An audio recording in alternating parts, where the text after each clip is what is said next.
In 1864, a train slowed somewhere in the deep South, slowly enough that no one thought it marked an important moment. A Union soldier stepped down from the boxcar after 6 days, trapped in stale air, his throat burning with thirst, his stomach hollow, his only wish to feel solid ground beneath his feet.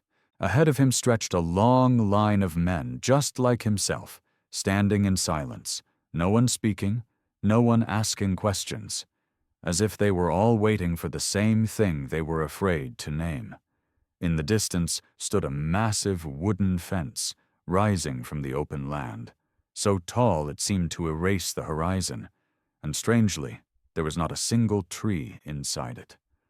There were no screams, no chaos, only the unnatural quiet of a place where people no longer expected anything good to happen. As the wooden gate began to swing open, the stench poured out before the sight itself, a warning that arrived far too late. What lay beyond did not look like a prison, did not resemble a camp, but felt like an empty space where everything needed to survive had already vanished. The soldier did not yet know where he was, only that something had been wrong from the very beginning, and that no one in that line was going back. If hell has ever existed on Earth, then in that year it had a wooden gate, and he had just stepped through it without knowing its name. So what created this place? And why were tens of thousands of men sent inside with no way out, waiting for them ahead? The road to disaster. From wartime strategy to a fatal decision. By 1864, the American Civil War had reached its most brutal phase. The fighting had spread, casualties were mounting, and the number of captured soldiers on both sides was growing faster than anyone had expected. In the early years of the war, the Union and the Confederacy relied on a system that seemed practical at the time: prisoner exchanges. Captured soldiers were sent home under the promise that they would not return to the battlefield. This arrangement spared both sides from the burden of feeding and housing tens of thousands of enemy troops while resources were already stretched thin. But as the war dragged on, the assumptions behind that system began to break down. The Confederacy refused to release black Union soldiers, denying them the same status as white prisoners of war. At the same time, Union leaders began to realize that every exchange allowed the Southern Army to rebuild its ranks faster than it could recruit new men.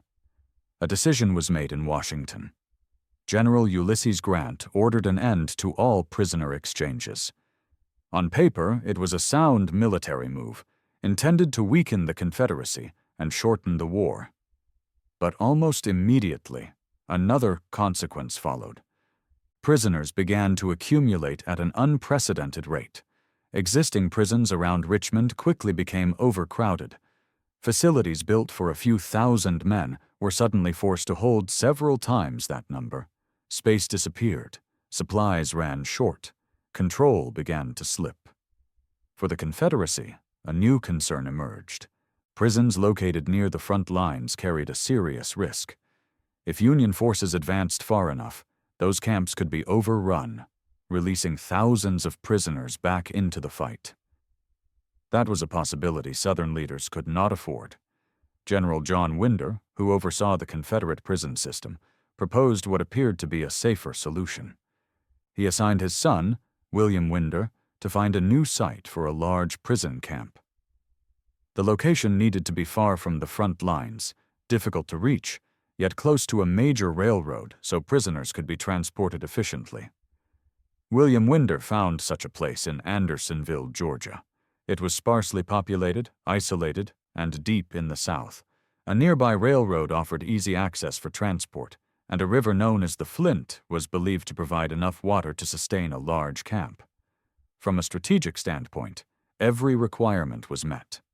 Nothing about the site appeared dangerous, and in early 1864, the decision was made to build Camp Sumter.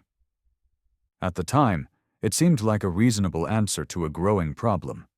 But that decision quietly set in motion a chain of events that would soon spiral beyond anyone's control. When a prison is built to hold people, but people arrive faster than everything else, what breaks first? A prison that opened before it was ready. In early 1864, construction began on Camp Sumter, but the camp was not completed before it was put to use. It opened almost immediately. In the same month, the first wooden posts were raised. When the first groups of prisoners arrived, the fence surrounding the camp was still under construction. Some sections were not fully closed, yet the flow of men did not slow. Around 500 prisoners were brought inside while the place was still unfinished. On paper, Camp Sumter was designed to hold about 10,000 men. In reality, that number was surpassed almost at once. Trains continued to arrive, carrying between 400 and 500 prisoners every single day. There were no pauses, no adjustments. The population grew faster than anything else inside the camp. Within the fence lay a raw, undeveloped space. 2 low hills stood on opposite sides, split by a narrow stream, and a dark, muddy swamp cutting straight through the center. That was the entire landscape of Camp Sumter. There was no shade, no housing, no tents, no barracks, no structures of any kind meant for human living. There was also no system of sanitation. The land was left exactly as it had been before the camp existed. At the time, none of this was treated as an emergency. The Confederate priority was simple and clear. Get the prisoners inside, keep them contained. Living conditions could be addressed later, when time and resources allowed.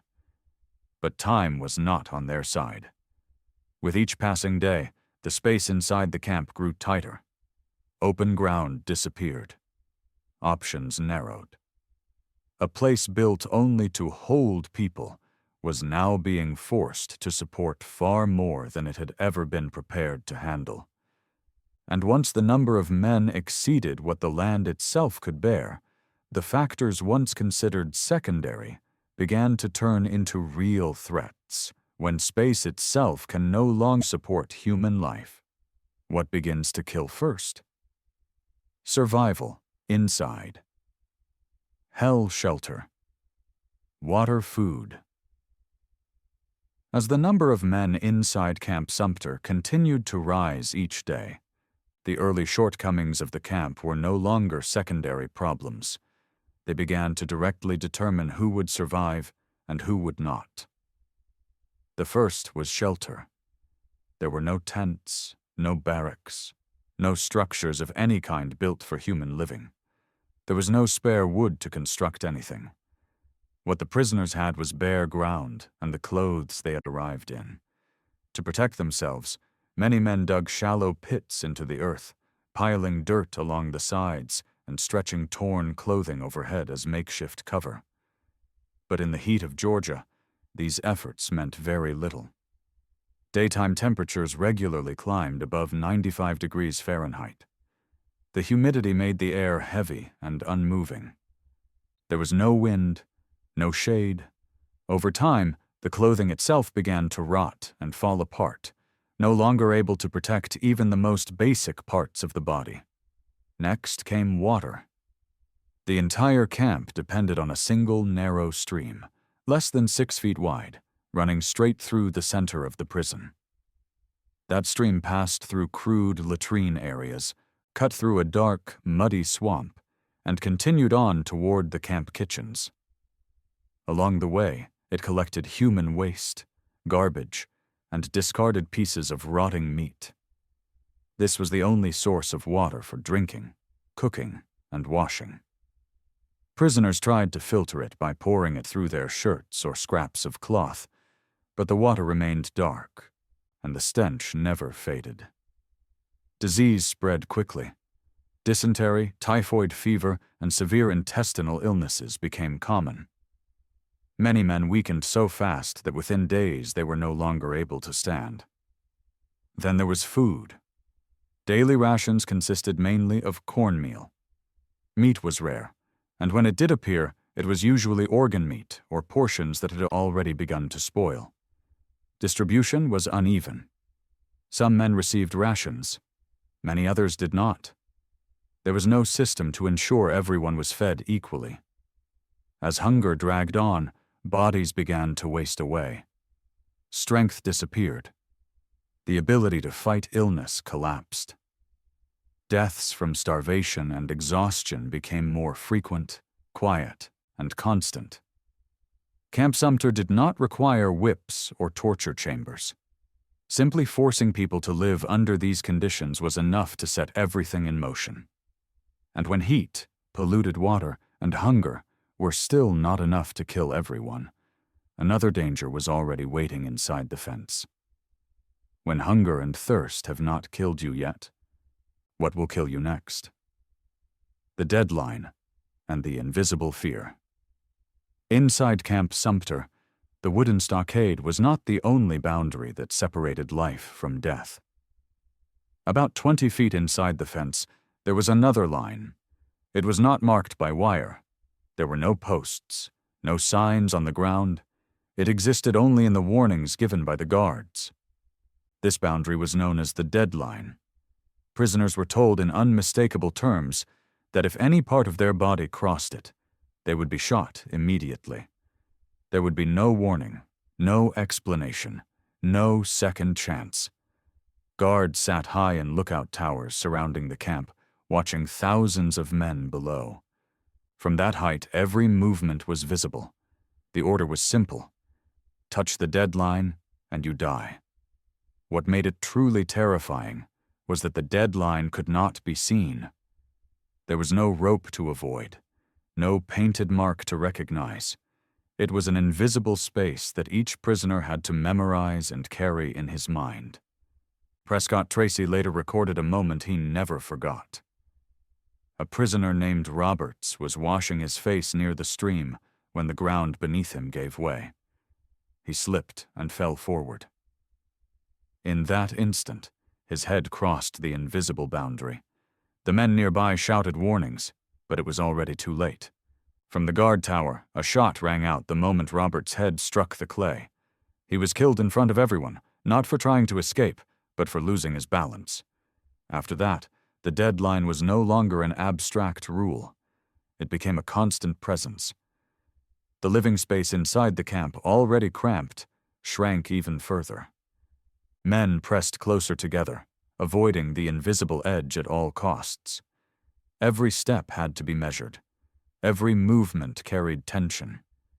Even in sleep, many prisoners kept the boundary in mind, afraid that an unconscious shift could bring them closer to death. At Camp Sumter, fear did not require chains or bars. It worked quietly, endlessly, and more effectively than any fence.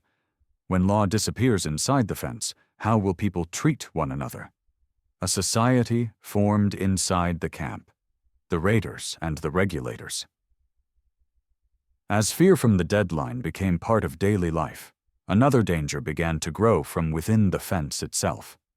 In a place where formal law no longer existed, power did not disappear. It simply changed form.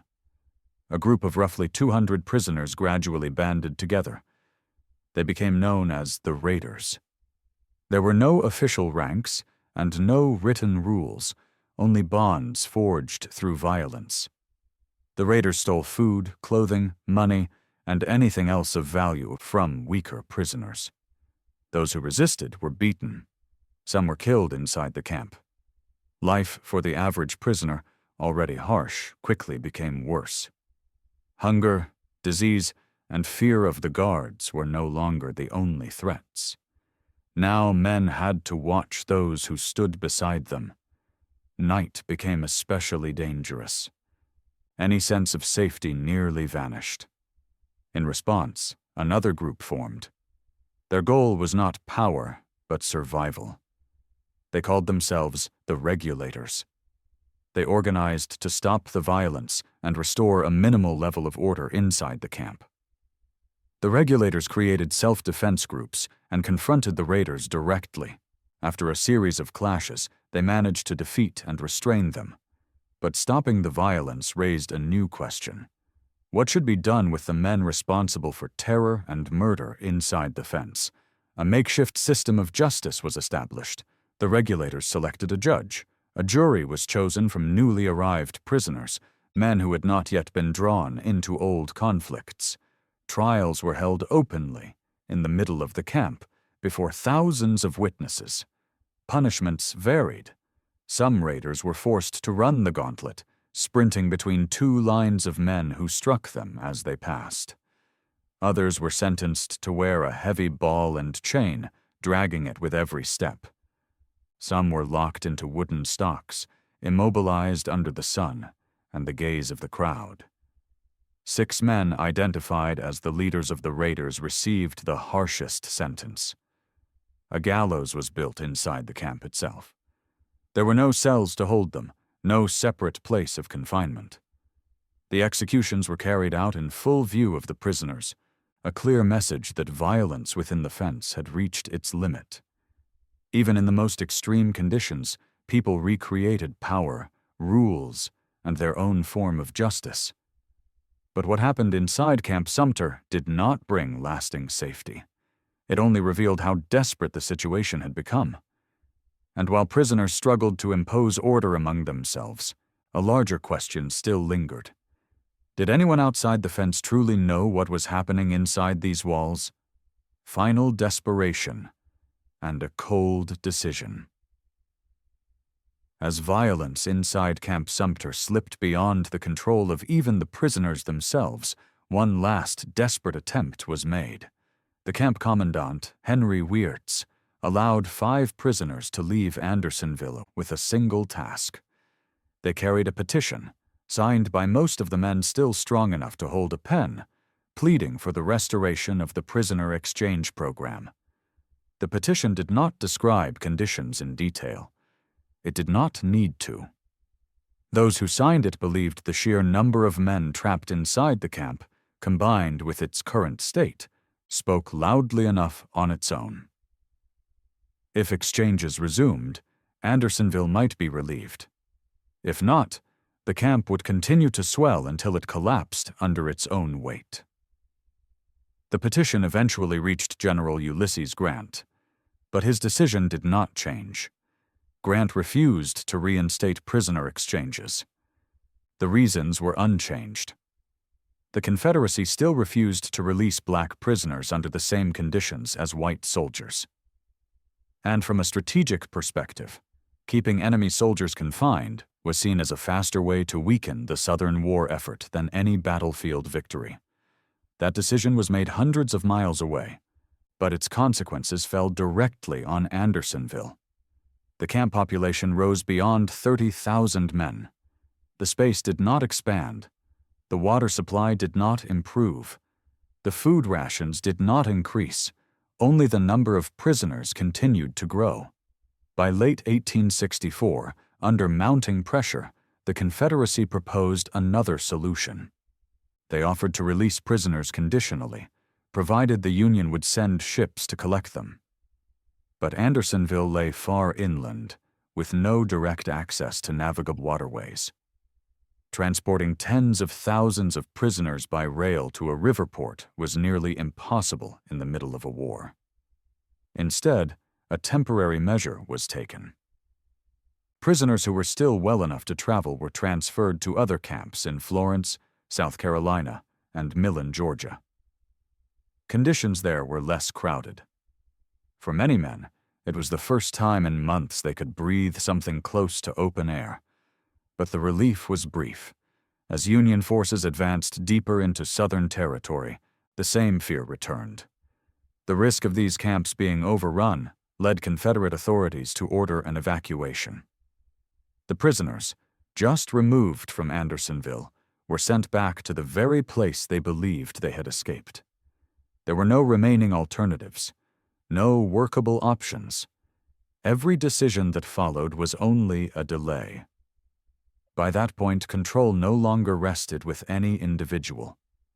The system had begun to move on its own, carrying everyone inside along with it.